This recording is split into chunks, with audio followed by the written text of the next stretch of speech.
In this episode, I want to share with you a story about neuroception, which happened to my family and I recently, which was someone banging on our window at like 11 p.m. at nighttime. My name's Justin Sinceri. I'm a licensed marriage and family therapist, coach, and the creator of the Polyvagal Trauma Relief System. Welcome to Stuck Not Broken, where I teach you how to have more calm, confidence, and connection without the psychobabble. This is, of course, not therapy, nor intended to be therapy. I hope you are enjoying these faster, special Friday episodes. Hope you don't mind.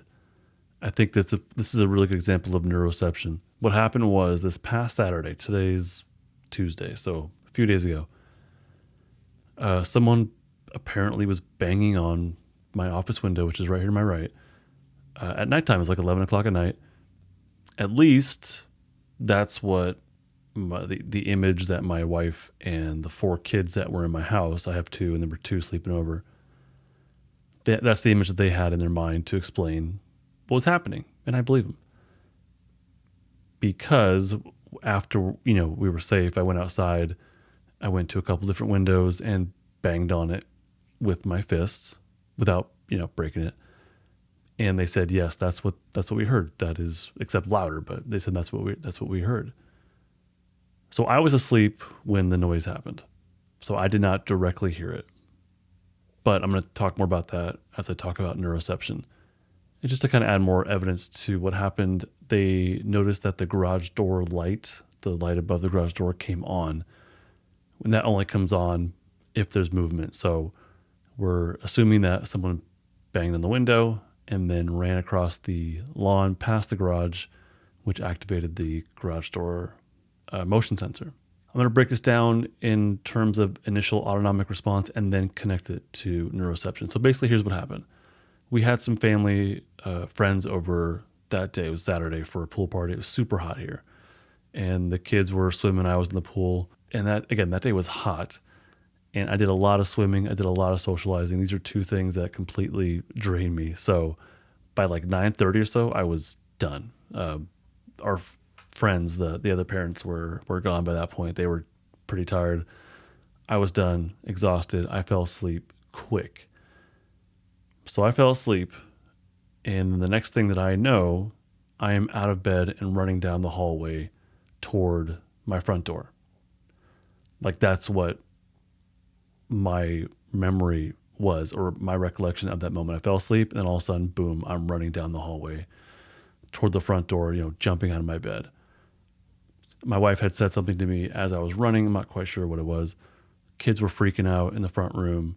One of our dogs was barking his head off, Hugs, and he has a really deep, mean bark. And so I got to the front door, looked out the windows, checked the security cameras. The kids explained what they heard, and they all said the same thing. They all said someone was banging on a window, and they each pointed toward the direction of my office, which is, again, right outside my right here. There very well may be someone out there right now getting a sneak peek of this podcast. Can you imagine? So they all pointed the same direction. All right.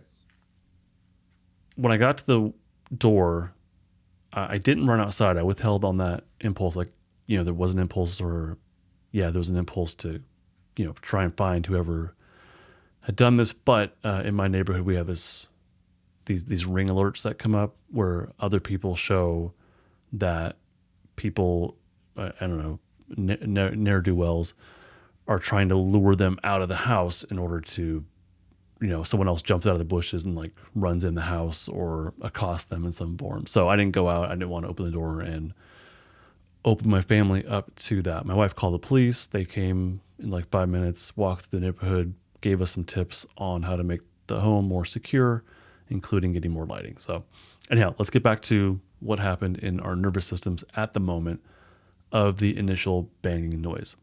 The kids had mobilized enough to group together in the living room. The boys, my son and his friend, were in his room, and the girls were in the living room. I think they were up a little bit later watching TV. The boys were trying to sleep in the bedroom.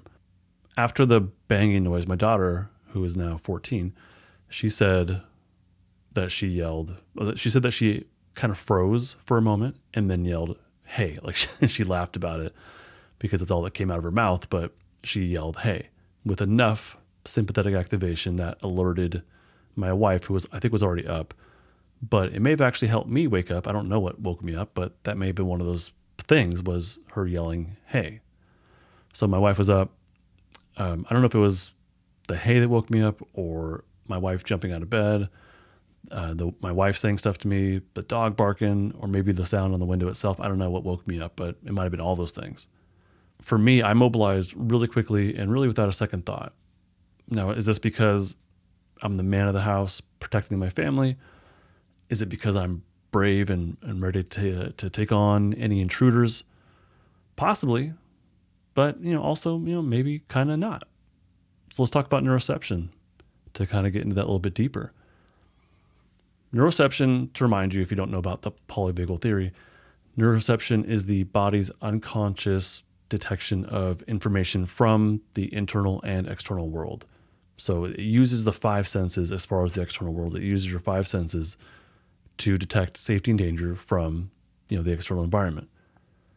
That information gets sent to the brainstem, and then the brainstem then shifts the body's processes to adapt to the needs of the present moment, to adapt for the needs of survival. So it could shift the body into a state of safety and social connection, or it could shift the body into a state of mobilization, flight, fight, or a state of immobilization, shutdown. It's more complex than that, but those are the three basic primary states. So for now, I think the key points to know here is that neuroception is unconscious, and neuroception triggers these state shifts based on the needs for survival. So let's get back to how I responded to this.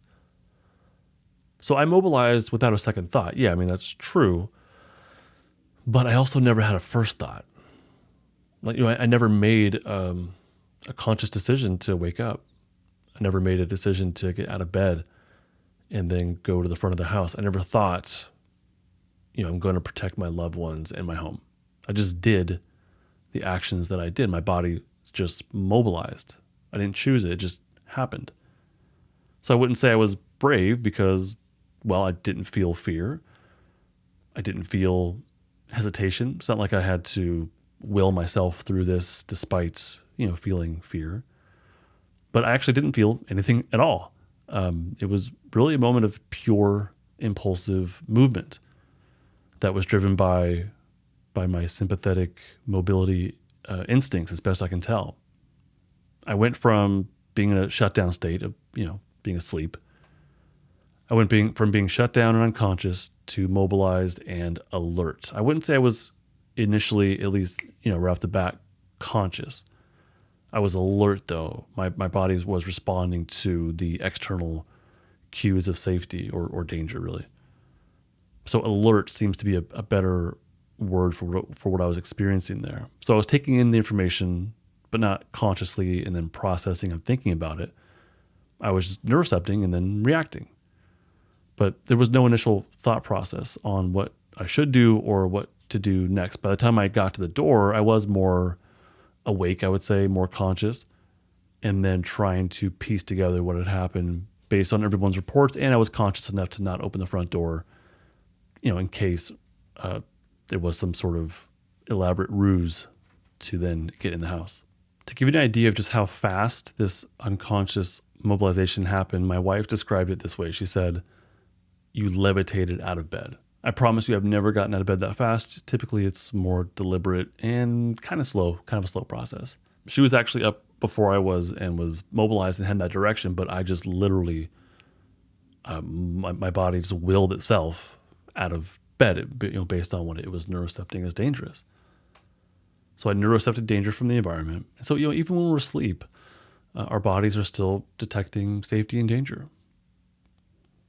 My wife's sudden mobilization, I probably felt that in the mattress. The sound of the bang, maybe I had heard that in my sleep. The dog barking, kids freaking out, all these things indicated danger. So my brainstem accurately neurocepted danger and then shifted my body into a mobilized, probably more of an aggressive state fight. And I say that because I was going toward the danger. I wasn't evading it or escaping it or running away. My legs carried my body toward the danger, really with the biological intention of protecting family and territory. And I say biological intention because I think that's just kind of an instinct that is a part of us, is to protect our home, territory, and our loved ones. So this was just this purely biological process that I would love to say I was super brave in and, protected everybody. But really, there was absolutely no choice in the matter. My body did it without my conscious direction or will. So anyhow, we're safe. Those kids, they went back home. The sleepover ended. We called their parents. They came and got the kids. I ended up sleeping on the couch. My kids went to our bed, and I basically slept a little bit. And when I did, I pretty much had one eye open. The next day, it was a terrible night of sleep. The next day, we bought a Ring camera, set it up in the spot where the noise came from, which was the darkest part of our front yard. And so now we got it, the motion sensor spotlights up, and we're going to add some permanent, nighttime lights that are on all the time as well. But yeah, we're safe, and we've taken some measures to make sure that something like this is less likely to happen in the future. Hopefully it doesn't happen again. It was a pretty rough night for everybody. I actually shared this story for my email list subscribers in this week's newsletter. If you're not already subscribed to my email list, I'll have a link for you in the description. And when you sign up for it, you'll get a copy of my book on the polyvagal theory and how it connects to trauma. But yeah, every week I send something, a thought about therapy or a story, a personal story like this to my email list. Plus, you'll get a chance to sign up for other email mini lessons. It's not just like junk mail I'm throwing at you every week. There's a lot of stuff there to deepen your learning and learn a little bit more about me as I share stories here and there. If you want to join my email list, I'll have a link for you in the description, and I'll even send you a copy of my ebook. It's called Trauma and the Polyvagal Paradigm. So if you sign up for my email list, you'll get a copy of that ebook as well. Thank you so much for listening to another Friday episode, fellow Stucknut. I do hope that this has been a helpful resource for you in learning about neuroception in particular and getting a real life example of it. And I hope you enjoyed it as well. Bye. This podcast is not therapy, not intended to be therapy or be a replacement for therapy. Nothing in this creates or indicates a therapeutic relationship. Please consult with your therapist or seek for one in your area if you are experiencing mental health symptoms. Nothing in this podcast should be construed to be specific life advice. It is for educational and entertainment purposes only.